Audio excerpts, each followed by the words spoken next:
Hello ma'am, નમસ્કાર. આજે આપણે સ્કૂલ અને બાળકના સંબંધો વધુ ગાઢ બનાવવા માટે એક નાનકડી ચર્ચા કરવા આવી છીએ. તો ચાલે આજે આપણે મળીએ આપણી સ્કૂલના સ્ટુડન્ટ હિરપરા વેદના પેરેન્ટ્સને. તો મારે આજે તમને થોડાક સવાલ પૂછવા છે, જેમના જવાબ થકી અમને બાળકના વધુ વિકાસ કરવામાં માર્ગદર્શન મળી શકે. તો મારો પહેલો ક્વેશ્ચન છે, ફોસ્ટર કિડ સ્કૂલમાં આપના બાળકના એડમિશનના નિર્ણય લીધા બાદ તમે સ્કૂલથી કેટલા સંતુષ્ટ છો? પૂરેપૂરા છીએ. બહુ એકદમ વ્યવસ્થિત ટાઈમિંગ સ્કૂલ છે.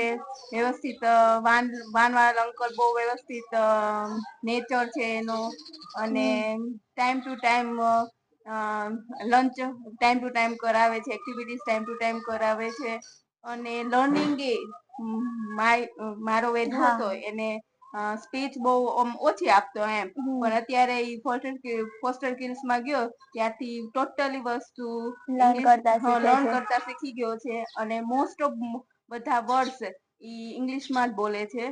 એટલે અમને ત્યાંનું બહુ જ વ્યવસ્થિત અને સારું લાગ્યું. Thank you. ફોસ્ટર કિડ્સ નું સ્કૂલ તરફથી કરવામાં આવતી તમામ એક્ટિવિટી બાબતે તમારો શું મંતવ્ય છે? બધી એક્ટિવિટી કરવામાં આવે છે, એમાં તમને શું લાગે છે? ના, બહુ વ્યવસ્થિત છે.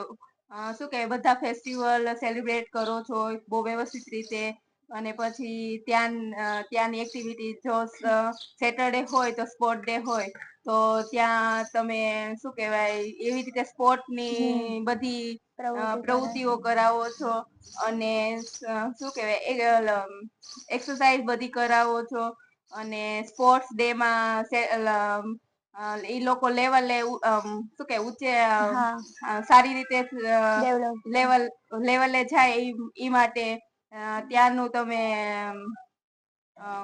ડેવલોપ થાય એટલે ઈ માટે તમે એક્ટિવિટી સારી કરાવો છો. Okay, thank totally you.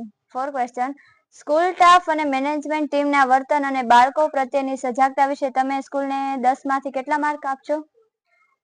પૂરેપૂરા. 10. કેમ કે મિત્તલભાઈ નો અને સોનલ મેમ નો બહુ જ નેચર સારો છે. ક્યારે અમારું વેદુ તો બહુ જ તોફાની છે, પણ ત્યાં તોય ઈ લોકો એડજસ્ટ કરે છે, અને ક્યારેય બી કમ્પ્લેન નથી કરી. અને વાનવાળા અંકલ તો રોજ અમારે વેદુ ને કમ્પ્લેન જ હોય. ના, વ્યવસ્થિત છે, અને વેદુ અમારો બહુ વ્યવસ્થિત થઈ ગયો, અને શું કેવાય ડાયો થઈ ગયો છે. ઓકે. ક્વેશ્ચન 5, એડમિશન પહેલા અને અત્યારના સમયમાં ગાળા દરમિયાન બાળકમાં તમને શું શું નોંધનીય ફેરફાર જણાય છે?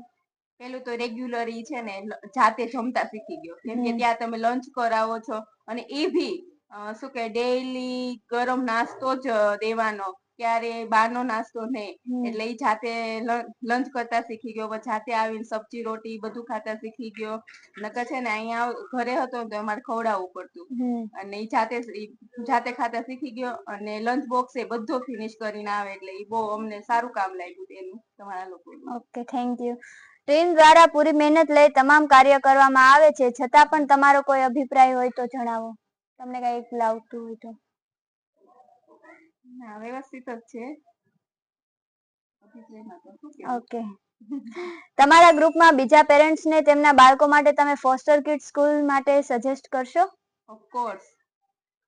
હું તો એમ જ કહું કે જો અહીંયા નર્સરી થી 10th સુધી હોય ને તો આપણે 12 છોકરાને મોકલવાનું થતા જ નથી, પણ હજી એલકેજી એચકેજી છે, મિત્તલભાઈ નું સોનલબેન ને ઈ લોકોને જો આગળ જાતા ઈ લોકો ટ્રાય કરે છે. જો શું કેવાય સ્ટ્રેન્થ થશે તો ઈ લોકો આગળ ફર્સ્ટ સેકન્ડ થર્ડ કરશે. પણ ના, અમને તો બહુ સારું લાગ્યું ફોસ્ટર કિડ્સ નું. Okay, thank you. મિત્રો, એડમિશન ઓપન છે. આપના બાળક સાથે એકવાર અવશ્ય મુલાકાત કરવા અમારું આમંત્રણ છે. Thank you. ડન.